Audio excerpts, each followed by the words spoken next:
The first type of sexual harassment is called quid pro quo. Quid pro quo means this for that.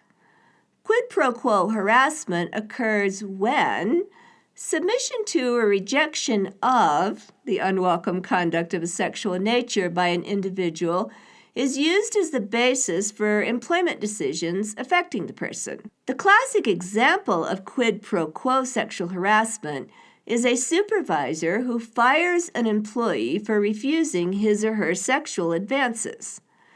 The key to this type of harassment is that the harassment culminates in something happening to the victim employee's job conditions as a result of his or her response to the unwelcome behavior, or refusing to participate in giving this for that.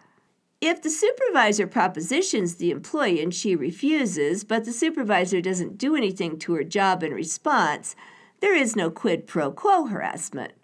There may, however, be hostile work environment harassment, which we discuss next. The second type of harassment is hostile work environment. Hostile work environment sexual harassment occurs when unwelcome conduct of a sexual nature has the purpose or effect of unreasonably interfering with an individual's work performance or creating an intimidating, hostile, or offensive working environment. The idea behind hostile work environment claims is that the unwelcome conduct of a sexual nature creates an atmosphere so toxic that a reasonable employee is not able to do his or her job.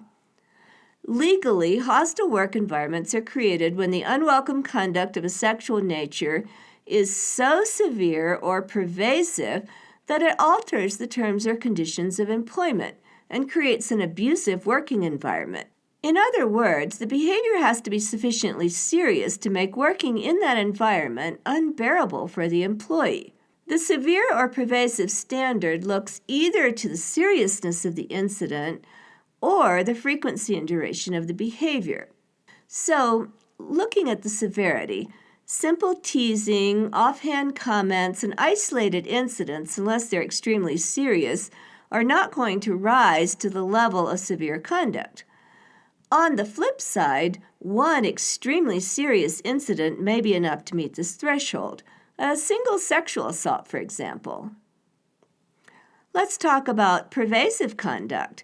If there are many incidents over a long period of time, even if they are not intrinsically very serious, this could also be sufficient to meet the threshold. It's important to note here that even though isolated incidents might not meet the legal definition of sexual harassment, they should still be reported so they can be addressed by the organization. This is how we keep things from getting to the level where they could be truly severe or pervasive.